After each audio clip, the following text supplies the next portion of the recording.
नमस्कार प्रिय विद्यार्थियों, आप लोगों का कीर्तिमान एकेडमी ऑफिशियल यूट्यूब चैनल पर बच्चों बहुत बहुत स्वागत है। तो आज की क्लास में चलिए हम लोग शुरू करते हैं। आज की क्लास में हम लोगों की अपनी समाजशास्त्र की क्लास में बच्चों मुस्लिम विवाह और परिवार और प्लस जजमानी व्यवस्था से आए हुए प्रश्नों को हम लोग एक साथ प्रैक्टिस करेंगे। तो चलिए तो शुरू करते हैं। ये रहा आज का पहला सवाल। प्रश्न है कि मुस्लिम संप्रदाय में पाया जाने वाला विवाह का अस्थायी रूप क्या है बच्चों? निकाह, मुता, मेहर या फिर पर्दा? तो कौन सा अस्थायी विवाह बच्चों मुस्लिम संप्रदाय का? यह है मुता। मुता यानी मुताह, जो एक अस्थायी विवाह होता है बच्चों। इन लोग मुस्लिम समाज की एक विशेषता है। इस विवाह में क्या होता है कि सबसे प्रमुख विशेषता होती है कि इसका अनुबंध केवल एक विशेष अवधि यानी विशेष समय के लिए ही होता है बच्चों। इस एक उस अवधि को पूरा करने के बाद ये समाप्त हो जाता है यह अनुबंध। तो आइए देखते हैं अब अगले प्रश्न को। अगला प्रश्न बच्चों रहा ही आपके सामने। प्रश्न है कि मुताह विवाह प्रचलित है किसमें? अशरफ मुसलमानों में, सुन्नी मुसलमानों में, शिया मुसलमानों में या फिर सुन्नी व शिया दोनों में? मुताह विवाह किस संप्रदाय में प्रचलित बच्चों? बच्चों ये शिया मुसलमानों में प्रचलित है। मुताह विवाह शिया मुसलमानों में प्रचलित विवाह बच्चों ये। अब आइए देखते हैं अगले प्रश्न को। अगला प्रश्न है मुस्लिम समाज में प्रचलित अस्थायी प्रकृति के विवाह को निम्नलिखित में से क्या कहते हैं? अस्थायी प्रकृति के विवाह को हम क्या कहते हैं? निकाह, मुताह, हासिद या फिर बातिल? क्या कहेंगे हम उसे बच्चों? जो अस्थायी प्रकृति का विवाह है जो प्रचलित है मुस्लिम समाज में, वह है मुताह। मुताह विवाह है बच्चों अस्थायी प्रकृति का। अब आइए देखते हैं अगले प्रश्न को। अगला प्रश्न है कि मुस्लिम विवाह का स्वरूप इनमें से कौन सा नहीं है बच्चों? मुस्लिम विवाह का स्वरूप इनमें से कौन नहीं है? मुताह, हासिद, जिहर या फिर बातिल?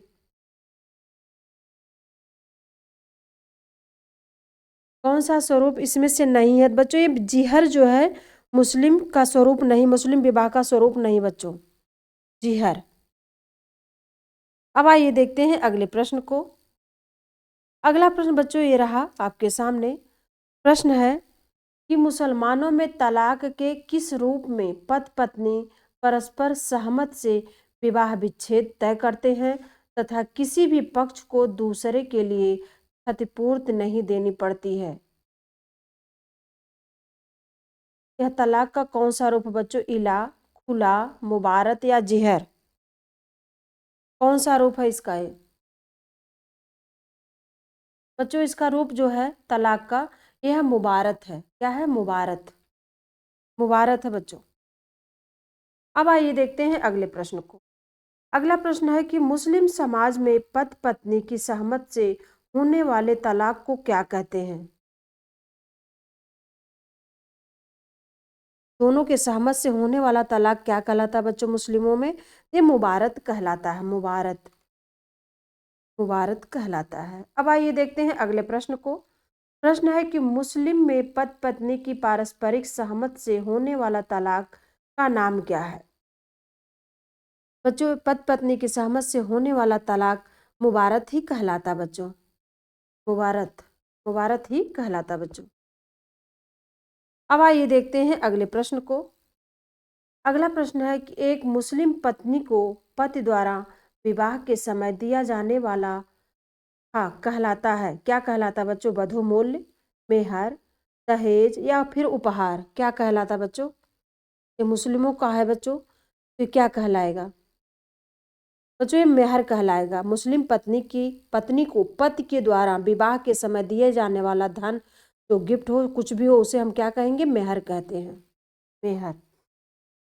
अब आइए देखते हैं अगले प्रश्न को। अगला प्रश्न बच्चों ये रहा आपके सामने। प्रश्न है कि निम्नलिखित में से कौन सा एक वर द्वारा वधू को संपत्ति देने के बाद का उदाहरण है? कौन सा उदाहरण बच्चों? दहेज, स्त्री धन, मेहर या फिर इनमें से कोई नहीं? बच्चों ये मेहर ही है। वधू को संपत्ति देने के वायदे का उदाहरण बच्चों मेहर है। अब आइए देखते हैं अगले प्रश्न को। अगला प्रश्न बच्चों ये रहा आपके सामने। प्रश्न निम्नलिखित में से कौन मेहर का भुगतान करता बच्चों? कौन इसमें से मेहर का भुगतान करता, वधू के पिता द्वारा वर के माता पिता को, या वर के पिता द्वारा वधू के माता पिता को, या फिर वधू द्वारा वर को, या फिर वर द्वारा वधू को। मेहर का भुगतान कौन करता बच्चों इसमें से? इसमें मेहर का भुगतान करने वाला होता वर द्वारा वधू को, यानी लड़के की तरफ से लड़की को दिया जाने वाला गिफ्ट जो है मेहर कहलाता बच्चों। अब आइए देखते हैं अगले प्रश्न को। अगला प्रश्न बच्चों ये रहा आपके सामने, मुस्लिम वधू को दिया जाने वाला मूल्य कहलाता है दहेज, मेहर, वधू मूल्य या फिर मुआवजा। बच्चों मुस्लिम वधु को दिए जाने वाला मूल्य बच्चों मेहर कहलाता है। क्या कहलाता है? मेहर कहलाता है, मेहर। अब आइए देखते हैं अगले प्रश्न को। अगला प्रश्न बच्चों ये रहा आपके सामने। प्रश्न है कि मुस्लिम विवाह क्या है? एक पवित्र संस्कार है, एक समझौता है, या ए और बी दोनों है, या उपर्युक्त में से कोई नहीं। तो मुस्लिम विवाह क्या है बच्चों? मुस्लिम विवाह एक समझौता होता है। मुस्लिम विवाह निकाह यानी स्त्री और पुरुष के बीच होने वाला एक समझौता है, जिसका उद्देश्य क्या होता है बच्चों? जिसका उद्देश्य होता है परिवार की संपत्ति का उपभोग करना और बच्चों को जन्म देना तथा उन्हें वैध रूप प्रदान करना होता है बच्चों। अब आइए देखते हैं अगले प्रश्न को। अगला प्रश्न है कि किस धर्म में विवाह को एक संविदा माना जाता है बच्चों? किस धर्म में? ईसाई धर्म में, इस्लाम में, पारसी में, या फिर हिंदू में? तो यह किस धर्म में विवाह को एक संविदा माना जाता है बच्चों? इस्लाम में माना जाता है, इस्लाम में। अब आइए देखते हैं अगले प्रश्न को। अगला प्रश्न बच्चों ये रहा आपके सामने। मुस्लिम विवाह होता है जन्म जन्मांतर का बंधन, एक विवाह का आदर्श, एक धार्मिक संस्कार, या फिर एक सामाजिक समझौता। मुस्लिम विवाह क्या होता है बच्चों? मुस्लिम विवाह क्या होता है कि सामाजिक समझौता होता है। क्या होता है? सामाजिक समझौता होता है। यह एक सामाजिक समझौता होता है। अब आइए देखते हैं अगले प्रश्न को। अगला प्रश्न बच्चों ये रहा आपके सामने कि मुसलमानों में विवाह को माना जाता है सामाजिक समझौता, कानूनी संबंध, धार्मिक संस्कार, या फिर इनमें से कुछ भी नहीं। मुसलमानों में विवाह माना जाता है बच्चों, मुसलमानों में विवाह एक सामाजिक समझौता माना जाता है, सामाजिक समझौता माना जाता है। अब आइए देखते हैं अगले प्रश्न को। अगला प्रश्न है कि निम्न में से मुस्लिम विवाह की विशेषता कौन सी नहीं है? बच्चों इनमें से कौन एक मुस्लिम विवाह की विशेषता नहीं है? यौन संबंधों की स्थापना, बच्चों के जन्म को कानूनी रूप देना, या धार्मिक कर्मकांड को संपन्न करना, या फिर घर बसाना। इसमें से मुस्लिम विवाह की कौन विशेषता नहीं बच्चों? मुस्लिम विवाह की विशेषता जो नहीं है वह है धार्मिक कर्मकांडों को संपन्न करना। यह मुस्लिम विवाह की विशेषता के अंतर्गत नहीं आएगा, क्योंकि हिंदू विवाह की विशेषता बच्चों। अब आइए देखते हैं अगले प्रश्न को। अगला प्रश्न है, मेहर का प्रचलन कहाँ है? सिखों में, मुसलमानों में, ईसाइयों में, या फिर बौद्धों में? मेहर का प्रचलन कमेंट बॉक्स में अपने आंसर दीजिए बच्चों। मेहर का प्रचलन मुसलमानों में पाया जाता है, मुसलमानों में पाया जाता है। अब आइए देखते हैं अगले प्रश्न को। अगला प्रश्न, मुसलमानों में अस्थायी विवाह को कहते हैं बच्चों। मुसलमानों में अस्थायी विवाह को हम मुताह कहते हैं। क्या कहते हैं? मुताह। अब आइए देखते हैं अगले प्रश्न को। अगला प्रश्न, वह धन या संपत्ति जो एक मुस्लिम पति अपनी पत्नी को विवाह के उपलक्ष्य में देता है उसे क्या क्या कहते हैं? कन्या मूल्य, दहेज, मेहर, या फिर वरमूल? तो ऐसे विवाह को हम क्या कहेंगे बच्चों? मेहर कहेंगे। ऐसे धन को, जो संपत्ति मिलती है उसे हम मेहर कहते हैं बच्चों, मेहर। अब आइए देखते हैं अगले प्रश्न को। अगला प्रश्न बच्चों ये रहा आपके सामने। प्रश्न है कि मुताह विवाह का प्रचलन है सुन्नियों में, शियाओं में, ईसाइयों में, या फिर सिखों में? मुताह विवाह का प्रचलन बच्चों शिया में है, शियाओं में है। अब आइए देखते हैं अगले प्रश्न को। अगला प्रश्न बच्चों ये रहा आपके सामने। मुस्लिम कानून के अनुसार एक पुरुष एक समय में कितनी स्त्रियों से विवाह कर सकता है बच्चों? कितनी स्त्रियों से विवाह कर सकता है? 1, 2, 4 या 5? बच्चों लोग, मुस्लिम कानून के अनुसार एक पुरुष एक समय में 4 स्त्रियों से विवाह कर सकता है बच्चों। 4 होना चाहिए, 4 स्त्रियों से विवाह कर सकता है बच्चों। अब आइए देखते हैं अगले प्रश्न को। अगला प्रश्न बच्चों ये रहा आपके सामने। विशेष विवाह अधिनियम कब पारित हुआ है? 1954 में, 1955 में, 1956 में या फिर 1856 में? विशेष विवाह अधिनियम कब पारित हुआ बच्चों? तो 1954 में हुआ है, 1954 में। अब आइए देखते हैं अगले प्रश्न को। अगला प्रश्न है,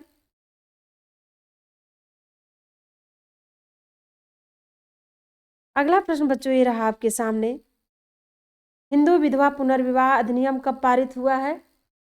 हिंदू विधवा पुनर्विवाह बच्चों ये आपका पारित हुआ है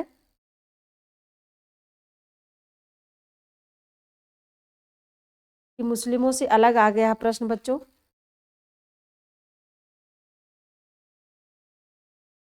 हिंदू विधवा पुनर्विवाह। अगला प्रश्न है, शरीयत अधिनियम किस सन में पारित हुआ है? शरीयत अधिनियम मुस्लिम मुस्लिम टॉपिक से बच्चों। शरीयत अधिनियम किस सन में पारित हुआ बच्चों? 1841 में, 1839 में, 1837, 1937 में या फिर 1939 में? शरीयत अधिनियम किस सन में पारित हुआ बच्चों?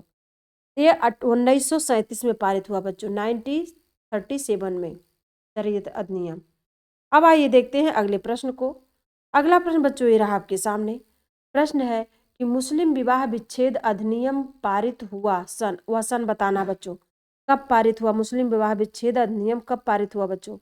1937 में, 1939 में, 1954 में या फिर 1955 में? मुस्लिम विवाह विच्छेद अधिनियम बच्चों, मुस्लिम विवाह विच्छेद अधिनियम पारित हुआ 1939 में, यानी 1939 में पारित हुआ है। अब आइए देखते हैं अगले प्रश्न को। अगला प्रश्न बच्चों ये रहा आपके सामने। प्रश्न है कि मुसलमानों में नाबालिग बच्चों का विवाह हो जाने पर यदि वे चाहें तो बालिग होने पर ऐसे विवाह को समाप्त कर सकते हैं। इस अधिकार को क्या कहते हैं बच्चों? इद्दत, तलाक हसन, नियान या फिर खयार उल बुलूग? उसे क्या कहेंगे? उसे क्या कहते हैं बच्चों? मुसलमानों में नाबालिग बच्चों का विवाह हो जाने पर यदि वे चाहे तो बालिग होने पर ऐसे विवाह को समाप्त कर सकते हैं। इस अधिकार को क्या कहते हैं बच्चों? तो ऐसे अधिकार को कहा जाता है खयार उल बुलूग। खयार उल बुलूग कहा जाता है। अब आइए देखते हैं अगले प्रश्न को। अगला प्रश्न है, मुसलमानों में विवाह की एक आवश्यक शर्त है, मेहर, पत्नी को खर्च ए पान दान देगा या पर्दा रखना या इनमें से कोई भी नहीं? तो मुसलमानों में विवाह की एक आवश्यक कौन सी शर्त है बच्चों? तो वह आवश्यक शर्त है मेहर। क्या है? मेहर। यह आवश्यक शर्त होती है बच्चों मुस्लिम विवाह में, मेहर देना। अब आइए देखते हैं अगले प्रश्न को। अगला प्रश्न है कि मुसलमानों में इद्दत क्या कहते हैं? किसको कहते हैं इद्दत? मुसलमानों में इद्दत किसको कहते हैं? इज्जत को, तलाक को, 3 मासिक धर्मों को या फिर 4 मासिक धर्मों के बीच 3 माह की अवधि को? इद्दत इसमें से किसको कहेंगे बच्चों? बच्चों मुसलमानों में इद्दत शब्द जो प्रयोग होता है वह होता है 4 मासिक धर्मों के बीच 3 माह की अवधि को ही इद्दत कहा जाता है। अब आइए देखते हैं अगले प्रश्न को। अगला प्रश्न, मुसलमानों में विवाह के कितने प्रकार प्रचलित है बच्चों? मुसलमानों में विवाह कितने प्रकार के होते हैं? 5, 4, 3 या 2? मुसलमानों में विवाह कितने प्रकार के होते हैं बच्चों? बच्चों ये 3 प्रकार का होता है। मुसलमानों में विवाह 3 प्रकार के होते हैं। अब आइए देखते हैं अगले प्रश्न को। अगला प्रश्न है कि निम्नलिखित में से मुस्लिम तलाक कौन कौन से हैं? निम्नलिखित में से मुस्लिम तलाक कौन कौन से हैं बच्चों? इनमें से जिहर, तलाक हसन, इला, लोन, मुबारत, तलाक उल बिद्दत, तलाक तजबीज। बच्चों इनमें से मुस्लिम तलाक कौन कौन सा है? मुस्लिम तलाक कौन कौन सा है? बच्चों इसमें मुस्लिम तलाक माना जाता है तलाक हसन और इला माना जाता है तलाक हसन, इला और लोन, यानी BCD तीनों है। ये मुस्लिम तलाक है, इला, लोन और तलाक हसन है। अब आइए देखते हैं अगले प्रश्न को। इसमें B, C और D होगा, तीनों है। अब आइए देखते हैं अगले प्रश्न को। अगला प्रश्न बच्चों ये रहा आपके सामने। प्रश्न है कि निम्नांकित में से मुस्लिम तलाक, अगला प्रश्न है कि निम्नांकित में से मुस्लिम विवाह की शर्तें कौन कौन सी है बच्चों? निम्नांकित में से मुस्लिम विवाह की कौन कौन शर्तें हैं? बालिग होना, बरमूल्य, मेहर, मस्जिद में विवाह करना, पति द्वारा तलाक दे देने के 1 माह बाद पुनः दूसरा विवाह करना और विधर्मियों से विवाह करना। इसमें कौन सी शर्तें हैं बच्चों मुस्लिम विवाह की? कौन कौन सी शर्तें हैं बच्चों? इसमें देखा जाए अगर तो मुस्लिम विवाह की शर्तें जो है वह है बालिग होना और मेहर, यानी A और C, बालिग होना और मेहर, यह मुस्लिम विवाह की शर्तें हैं, बालिग होना और मेहर, इसलिए दोनों होगा बच्चों, A और C दोनों। बच्चों आज की क्लास यहीं तक। मुस्लिम विवाह से आइए अगले टॉपिक से भी देख लेते हैं कुछ प्रश्नों को, जजमानी व्यवस्था से। तो आइए, भारत में जजमानी व्यवस्था का अध्ययन किया था किसने? मैकिम मैरियट ने, WH वाइजर ने, या SC दुबे ने, या फिर DN मजुमदार ने? जजमानी व्यवस्था, भारत में जजमानी व्यवस्था का अध्ययन किसने किया है बच्चों? भारत में जजमानी व्यवस्था का अध्ययन करने वाले समाजशास्त्री हैं WH वाइजर, WH वाइजर ने। इन्होंने कहाँ से अध्ययन किया बच्चों? चलते चलते बता दूं, इन्होंने उत्तर प्रदेश के मैनपुरी जिले में सर्वप्रथम सबसे पहले इन्होंने अध्ययन किया है जजमानी व्यवस्था पर, और WH वाइजर ने, इस बात को ध्यान रखिएगा। और इनकी पुस्तक है द हिंदू जजमानी सिस्टम, वाइजर की पुस्तक है द हिंदू जजमानी सिस्टम। पुस्तक में इन्होंने इस पर अध्ययन करके पूरा व्याख्या दिया है। और इनका मैनपुरी जिले का जो अध्ययन गांव है यह करीमपुर है, करीमपुर गांव का अध्ययन इन्होंने किया है वाइजर ने बच्चों, करीमपुर गांव का अध्ययन किया है जजमानी व्यवस्था पर। अब आइए देखते हैं अगले प्रश्न को। अगला प्रश्न बच्चों ये रहा आपके सामने। प्रश्न है कि भारत में जजमानी व्यवस्था का सर्वप्रथम अध्ययन किसने किया था बच्चों? जजमानी व्यवस्था का सबसे पहले अध्ययन किसने किया है? तो सर्वप्रथम अध्ययन करने वाले समाजशास्त्री हैं WH वाइजर, WH वाइजर है बच्चों। अब आइए देखते हैं अगले प्रश्न को। प्रश्न है कि वह कौन सा पहला व्यक्ति था जिसने ग्रामीण भारत में जजमानी प्रथा का उल्लेख किया है? Oscar Lewis, William Wiser, SC Dube, या फिर MN श्रीनिवास? वह कौन सा पहला व्यक्ति जिसने ग्रामीण भारत में जजमानी प्रथा का उल्लेख किया है? यह बच्चों विलियम वाइजर, विलियम वाइजर है, विलियम वाइजर ने जजमानी प्रथा का उल्लेख किया है। अब आइए देखते हैं अगले प्रश्न को। अगला प्रश्न है कि भारत में जजमानी व्यवस्था का अध्ययन किया गया था किसके द्वारा? WH वाइजर द्वारा, मैकिम मैरियट द्वारा, SC दुबे द्वारा, या फिर HM जॉनसन द्वारा? तो भारत में जजमानी व्यवस्था का अध्ययन किया गया था बच्चों ये WH वाइजर द्वारा, बच्चों WH वाइजर द्वारा। अब आइए देखते हैं अगले प्रश्न को। जजमानी व्यवस्था पाई जाती थी भारत के गांवों में, कस्बों में, शहरों में, या फिर जनजातियों में? बच्चों जजमानी व्यवस्था पाई जाती थी भारत के किस तरह के रूप में? बच्चों एक गाँव में पाई जाती थी, गाँव में, गाँव में पाई जाती थी। अब आइए देखते हैं अगले प्रश्न को। अगला प्रश्न है कि परंपरागत जजमानी व्यवस्था में कमीन शब्द का प्रयोग किसके लिए किया जाता था बच्चों? कमीन शब्द का प्रयोग किसके लिए किया जाता था? उच्च जात, प्रभावी जात, सेवादार जात, या फिर मध्यम जात?